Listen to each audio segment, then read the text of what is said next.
Hello दोस्तों, स्वागत है आप सभी का मेरे इस यूट्यूब चैनल द इनायत में।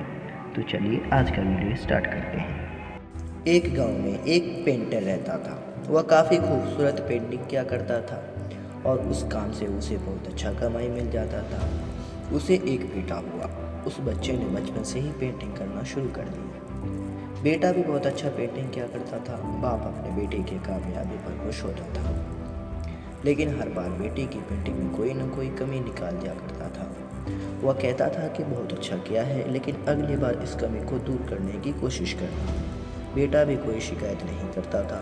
वह अपने बाप की सलाह पर अमल करते हुए अपनी पेंटिंग को और बेहतर करता था। इस लगातार सुधार की वजह से बेटे की पेंटिंग बाप से भी अच्छी बनने लगी और ऐसा भी टाइम आया कि लोग बेटी की पेंटिंग बाप से बहुत अच्छे पैसे देकर खरीदने लगे, जबकि बाप की पेंटिंग उसके पहले वाली कीमत में बिकती थी। बाप अब भी बेटी की पेंटिंग में कमियां निकाल देता था, लेकिन बेटे को ये अच्छा नहीं लगता था और वह बिना मन के उसकी कमियों को एक्सपर्ट करता था, लेकिन फिर भी अपनी पेंटिंग में सुधार कर ही देता था। एक टाइम ऐसा भी आया कि बेटी के सब्र ने जवाब दे दिया। बाप जब कमियां निकाल रहा था तो बेटा बोला, आप तो ऐसे कह रहे हैं कि आप जैसे बहुत बड़े पेंटर हैं। अगर आपको इतनी ही समझ होती तो आपका पेंट कम कीमत में क्यों बिकती? मुझे नहीं लगता कि आपकी सलाह लेने की मुझे ज़रूरत है। मेरा पेंट परफेक्ट है। बाप ने बेटे की यह बात सुनी तो उसने बेटे को सलाह देना और उसकी पेंटिंग में कमियां निकालना बंद कर दिया।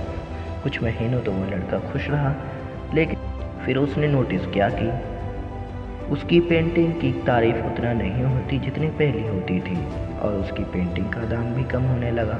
शुरू में तो वो कुछ नहीं से समझ में आया, लेकिन फिर भी वो अपने बाप के पास गया और उससे समस्या के बारे में बताया। बाप ने बेटे को बहुत शांति से सुना, जैसे कि उसे पहले से पता था कि एक दिन ऐसा भी आएगा। बेटे ने भी इस बात को नोटिस किया और उसने पूछा कि आप जानते थे कि ऐसा आने वाला है? बाप ने कहा हाँ, क्योंकि आज से कई साल पहले मैं भी इस हालात से गुजरता था। बेटे ने सवाल किया, तो आप हमें समझाया क्यों नहीं? बाप ने जवाब दिया, क्योंकि तुम समझना नहीं चाहते थे। मैं जानता हूँ कि तुम्हारे जितनी पेंटिंग मुझे नहीं आता।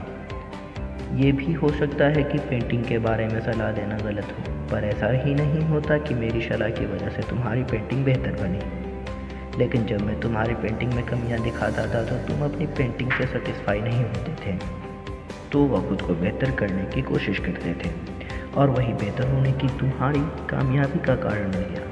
लेकिन जिस दिन वह अपने काम से सेटिस्फाई हो गए तो तुमने ये भी मान लिया कि अब इसमें और कोई बेहतर होने की गुंजाइश नहीं है। तुम्हारी ग्रोथ भी रुक गई। लोग हमेशा तुमसे बेहतर की उम्मीद करते रहे और यही कारण है कि अब मैं तुम्हारी पेंटिंग के लिए तुम्हारी तारीफ नहीं होती, उनके लिए ज़्यादा पैसे भी नहीं मिलते। बेटा थोड़ी देर चुप रहा, फिर उसने सवाल किया कि तो अब मुझे क्या करना चाहिए? बाप ने एक लाइन में जवाब दिया, अनसेटिस्फाई होना सीख लो। मान लो कि तुम्हें हमेशा बेहतर होने की गुंजाइश बाकी है। यही एक बात तुम्हें हमेशा आगे बेहतर होने के लिए इंस्पायर करते रहेंगी, तुम्हें हमेशा बेहतर बनाएंगी। तब बेटे ने सोचा कि हमें हमेशा अनसेटिस्फाई रहना चाहिए और हमेशा बेहतर की गुंजाइश करना चाहिए। आई होप कि ये वीडियो आपको बहुत पसंद आया होगा। ऐसे ही अपडेट के लिए मेरे इस यूट्यूब चैनल द इनायत को सब्सक्राइब करें। धन्यवाद।